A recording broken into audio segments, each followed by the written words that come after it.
Assalamualaikum warahmatullahi wabarakatuh. Baik, di sini saya akan mencoba untuk menjelaskan bahwa cara untuk melakukan uji validitas dan reliabilitas dalam suatu kuesioner. Oke, jadi dalam suatu penelitian, terutama yang kuantitatif, itu instrumen penelitian yang digunakan, ya biasanya adalah menggunakan yang namanya kuesioner, ya. Biasanya menggunakan kuesioner. Nah, kuesioner itu harus valid dan reliable. Ya, mungkin kemarin sudah tahu ya.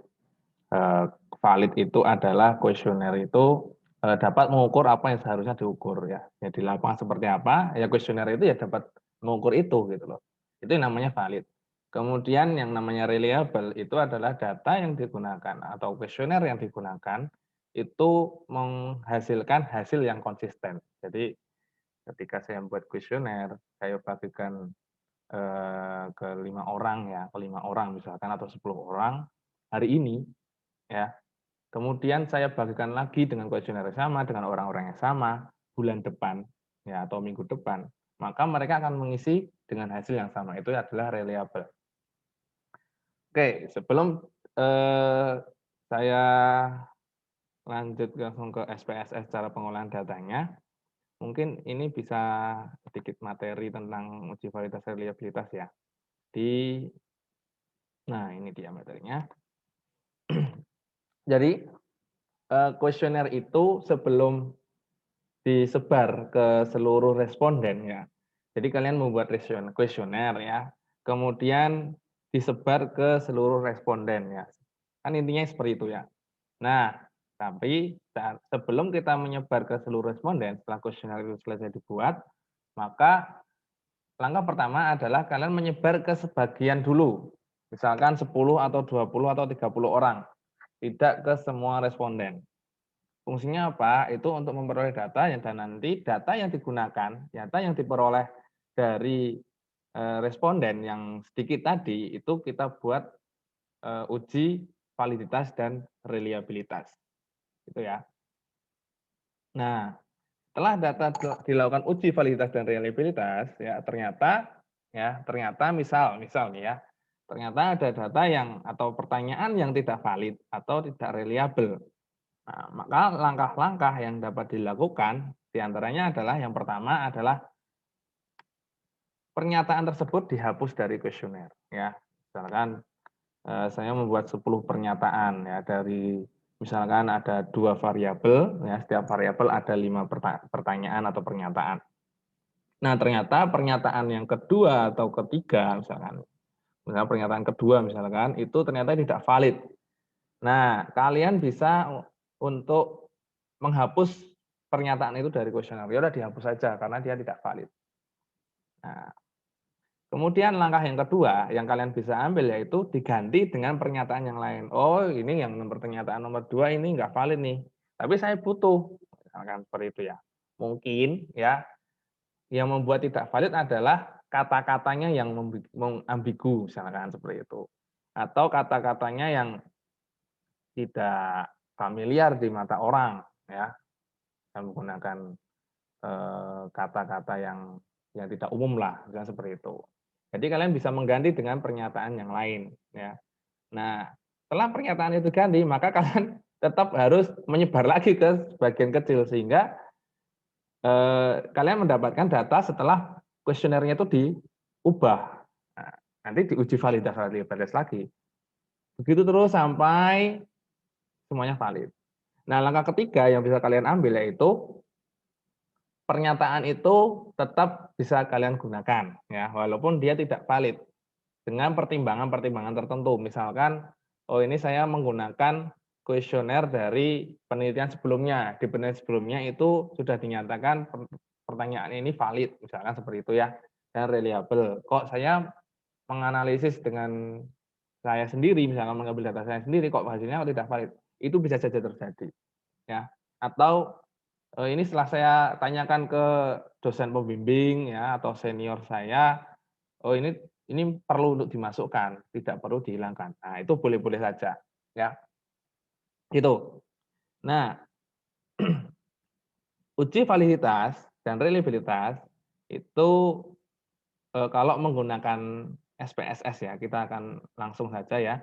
Uji validitas dan reliabilitas nanti diukur menggunakan SPSS. Kita melakukan pengolahan data dengan SPSS ya. Nah, nanti pengujiannya hasil yang diperoleh ya, nanti kan di SPSS ada output. Nah, nanti dibandingkan dengan nilai tabel kritik R namanya. Nah, nanti di halaman akhir itu ada, sudah saya lampirkan di halaman akhir. Nah, yang dibandingkan apa? Yang dibandingkan adalah nanti ada outputnya, yaitu correlated item total correlation. Nanti di outputnya muncul ini ya. Ini dibandingkan dengan nilai kritik R. Nanti ini. Ini untuk uji validitas. Nah, uji validitas itu yang diuji setiap pernyataan. Ya, jangan berbeda. Nanti untuk reliabilitas beda lagi. Uji validitas yang diuji itu setiap pernyataan. Jadi misalkan ada 10 pernyataan, ya udah semuanya itu diuji. Ya, uji validitas. Itu namanya uji validitas. Nah, jika nilai output-nya itu ya atau correlated item totalnya itu lebih kecil daripada tabel nilai kritik R, maka pernyataan tersebut dinyatakan tidak valid. Ya. Jadi nilainya kalau lebih kecil dari tabel maka tidak valid. Kalau lebih besar maka disebut valid. Gitu ya. Intinya seperti itu. Gampangnya seperti itu. Nah, kuncinya di sini. Jika hasil pengujian terdapat pernyataan yang tidak valid ya, dan pernyataan yang tidak valid itu lebih dari satu misalkan ya, misalkan dari 10 ternyata ada 3 yang tidak valid, maka jangan semuanya langsung dikeluarkan ya.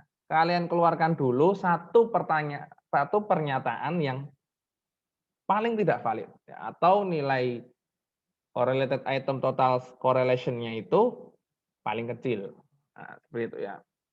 Nah, setelah itu kalian uji lagi validitas lagi sampai semuanya itu valid. Seperti itu. Itu gambaran umumnya ya. Nanti untuk lebih jelasnya kita langsung praktek saja di SPSS.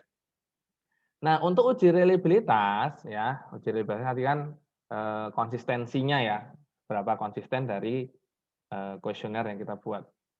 Nah, yang diuji dari uji reliabilitas itu adalah tiap variabel. Jadi kalau kalian buat kuesioner itu tiap variabel itu ada beberapa pertanyaan. Misalkan ada 2 variabel dengan 5 pernyataan, maka yang diuji reliabilitas itu adalah setiap variabelnya itu. Nah, yang nanti yang dinilai dengan nilai Cronbridge alpha ya. Kalau dia lebih kecil dari 0,6. Nah, 0,6 itu dari mana? 0,6 itu ya ada beberapa pendapat menilai bahwa intinya adalah kalau Kurzgesagt alfanya itu kecil, maka dia tidak reliable. Kalau besar, itu dia reliable. Nah, batasan besar atau kecilnya itu beberapa ahli ternyata berbeda pendapat. Ada yang mengatakan bahwa 0,8, ya 0,8 batasnya. Ada yang mengatakan bahwa cukup 0,5 saja, ya misalkan lebih dari 0, bisa disebut dengan reliable. Jadi ini ada banyak perbedaan, jadi 0,6 itu tidak murni harus 0,6. Ternyata ada beberapa ahli yang mengatakan banyak perbedaan. Seperti itu ya. Kalau kita coba menggunakan angka 0,6 saja ya. Ya, nggak terlalu besar dan nggak terlalu kecil. Oke. Nah, jika hasil menunjukkan data reliable, maka kuesioner itu bisa digunakan ya. Tadi kan sudah valid. Kalau sudah valid semua baru kita menguji reliabilitas. Makanya seperti itu. Nah, kalau reliable maka kuesionernya bisa disebar ke seluruh responden. Ya. Namun jika menunjukkan data hasilnya tidak reliable, maka seluruh pernyataan pada variabel tersebut perlu diganti atau ya ganti kata-kata lah. Ya, berarti variabel tersebut tidak reliable. Seperti itu. Oke, sekarang kita langsung saja ya analisis datanya ya, analisis data uji validitas dan reliabilitas.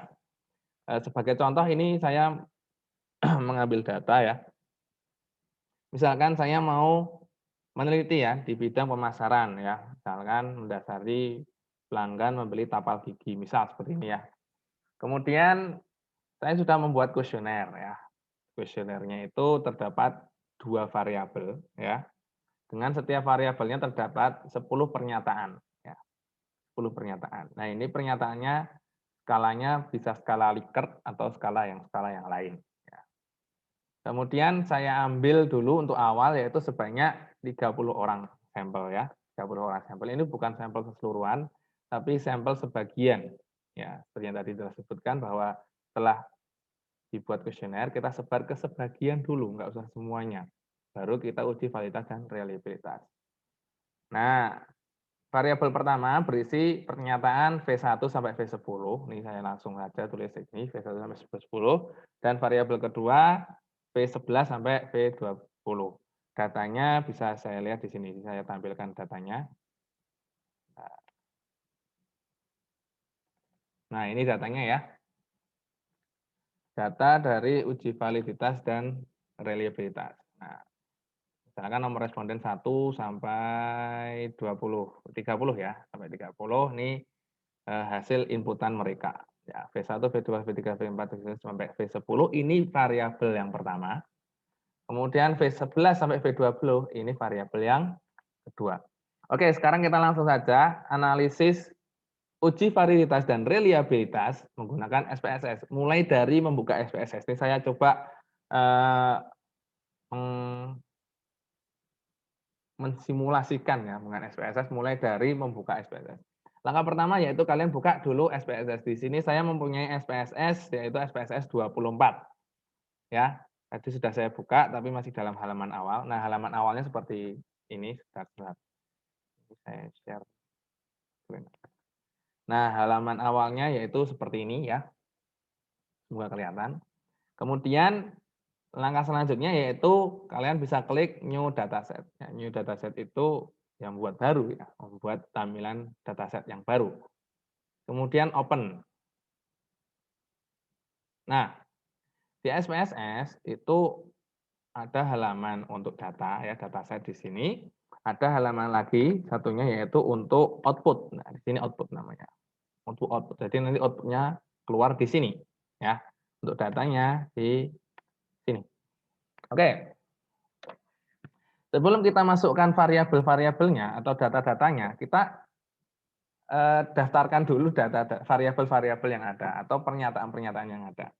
Kalian bisa klik di variabel view. Ya, ini untuk SPSS berapapun, saya kira ada semua ya, variabel view. Nah, ini adalah nama dari setiap variabel atau setiap pernyataan. Nah, kalau kalian bingung variabel, kalau di variabel, ini setiap pernyataan. Tadi kan ada 20 pernyataan ya. Ada 20 pernyataan bahwa pernyataan 1 sampai pernyataan ke-20. Namanya V1 sampai V20. Ya udah kita masukkan saja di sini, yaitu pernyataan P1 ya, P2 sampai 20 ya, V5, V6, ini saya manual ya masukannya ya, V7, V8, V9, V10, oh sorry. Nah, di sini nggak bisa menggunakan karakter-karakter tertentu ya. Spasi juga nggak bisa diisikan untuk nama-nama variabel di sini. Ya. Kemudian pertama itu harus huruf, nggak bisa langsung angka gini, nggak bisa. Nah, nanti muncul pemberitahuan P20. Oke. Selanjutnya ya, ini kalian bisa otak-atik di sini ya. Label itu kalian bisa mengisikan pertanyaannya itu apa? Ya, pertanyaannya itu misalkan saya senang makan. Atau ya pernyataan-pernyataan dalam kuesioner itu kalian bisa isikan di label dulu, kan gitu ya. Nah, selanjutnya setelah sudah diinputkan semua ya nama-namanya, kemudian kalian masuk ke data view. Data view. Nah, ini udah ada muncul nih V1, V2, V3, V4 dan sampai V20 ya. Sampai V20. Nah, cara inputnya gimana? Cara inputnya gampang sekali, tinggal kalian copy dan paste. Ya, semoga kalian sudah bisa copy paste ya. Buka di Excel-nya tadi, ini datanya sudah diinputkan tadi kan. Kemudian tinggal di blok semuanya ya. Bisa kalian shift, control, turun sama kanan. Itu bisa. Kemudian copy ya, copy bisa diklik sini, bisa control V.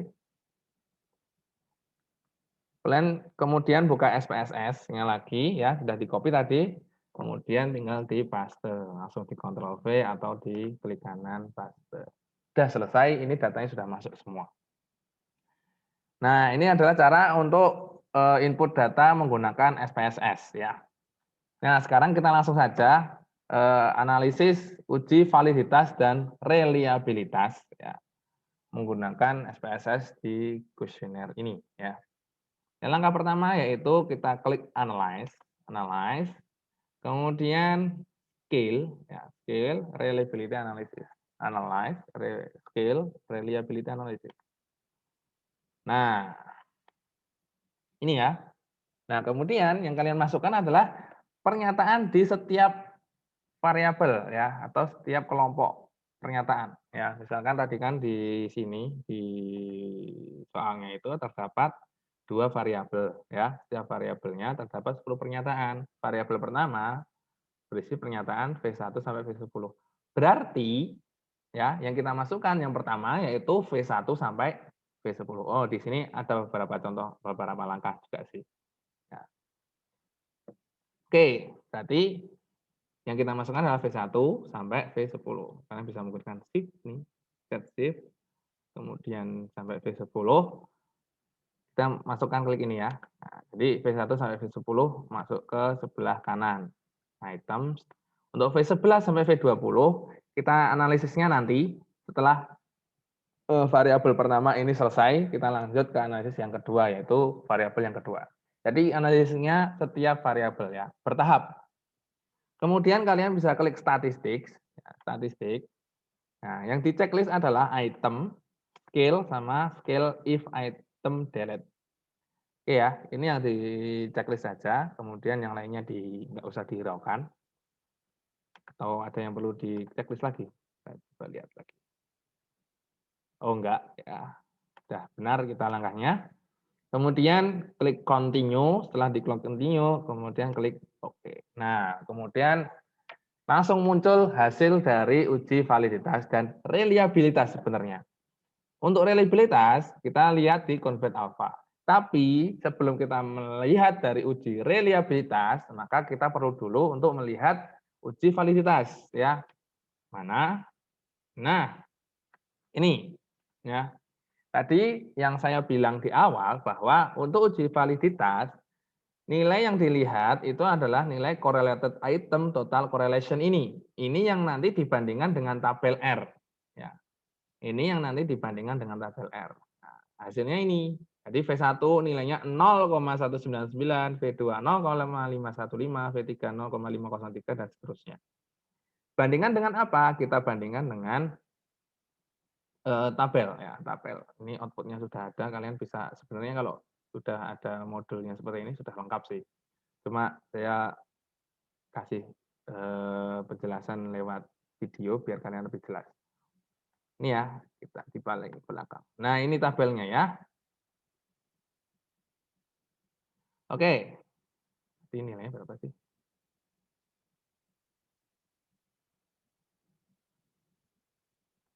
Oke. Nah, ini nilai dari tabel R ya, nilai korelasi item korelasi satu sisi atau R. Nah, kalian bisa menggunakan alfa ya. Alfa itu kalian tentukan sendiri. Kalau misal kalian menggunakan alfanya itu 5%, kalian menggunakan kolom yang kanan. Kalau misalkan 1%, menggunakan kolom yang kiri. Ini kalian bisa nyari di internet ya, banyak. Dan nilai R, tabel R, mungkin kalian nanti mungkin bingung ya, karena hasil googlingan kalian ya nanti akan sedikit berbeda dengan nilai yang ini, tapi nggak masalah ya, nggak masalah karena banyak versi nilai R yang dapat digunakan. Tapi nggak masalah karena menggunakan nilai R yang mana intinya nanti bisa dilakukan uji juga. Itu ya. Nah, ini ada catatannya yaitu DB atau derajat bebas yang digunakan adalah N-2. N-2. N itu adalah jumlah sampel. Benar bukan jumlah sampel keseluruhan, tapi jumlah sampel yang kalian ambil untuk uji validitas dan reliabilitas, bukan keseluruhan. Ya, misalkan di sini sebagai contoh saya menggunakan mengambil data untuk awal yaitu 30 data tadi kan, 30 responden. Maka DB-nya, derajat bebasnya adalah 30 dikurangi 2, karena dikurangi 2 ya. Nih 3N dikurangi 2. 30 kurangi 2 berarti 28. 28. Misalkan saya menggunakan alfa atau derajat kesalahan atau tingkat kesalahan ya.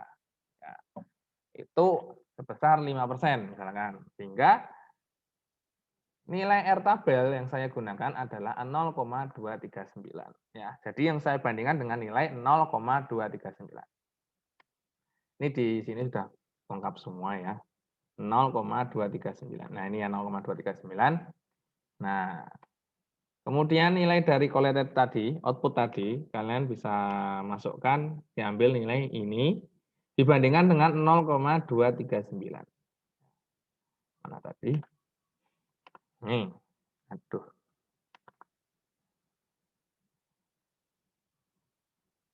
Ini langkahnya agak panjang ya, karena nanti kalau tidak ada yang tidak valid, maka dikeluarkan satu persatu. Oke, oh ternyata dari 10 pernyataan yang saya ambil, ya, ini saya sudah buat rekapannya. Ternyata yang nilainya kurang dari 0,239 itu ada 2 pernyataan, yaitu V1 dan V5. Yang lainnya insya Allah valid semua. Seperti itu ya. Nah, sehingga saya perlu mengeluarkan nih, ya, saya keluarkan dulu pernyataan-pernyataan yang tidak valid. Nah, ternyata, nah langkahnya, kan ini ada dua pernyataan yang tidak valid nih, yaitu V1 dan V5. Yang saya keluarkan, yaitu pernyataan yang paling tidak valid. Ya, satu dulu yang dikeluarkan. Jadi keluarkannya nggak langsung semua, tapi satu persatu. Satu dulu pernyataan yang tidak valid, yaitu V5. Ya, yang nilainya paling kecil ya. Sehingga V5 ini saya keluarkan. Saya lakukan uji lagi, di uji validitas lagi. Langkahnya seperti tadi, sama. Analyze, scale, reliability analysis. Yang dihilangin adalah V5 tadi ya. Sehingga V5 ini ya, diklik, saya balikin ke sebelah kiri. Sudah selesai. Tadi statistiknya ini udah oke ya, udah di checklist semua. Sehingga saya langsung klik aja oke. Nah, langsung keluar hasilnya. Setelah keluar hasilnya, saya cek lagi. Saya ambil nilai correlated item total correlation juga. Ya, sama. Sama. Dan saya bandingkan dengan nilai R juga yang sama. Karena jumlah sampelnya tetap sama, yaitu 30. Ya.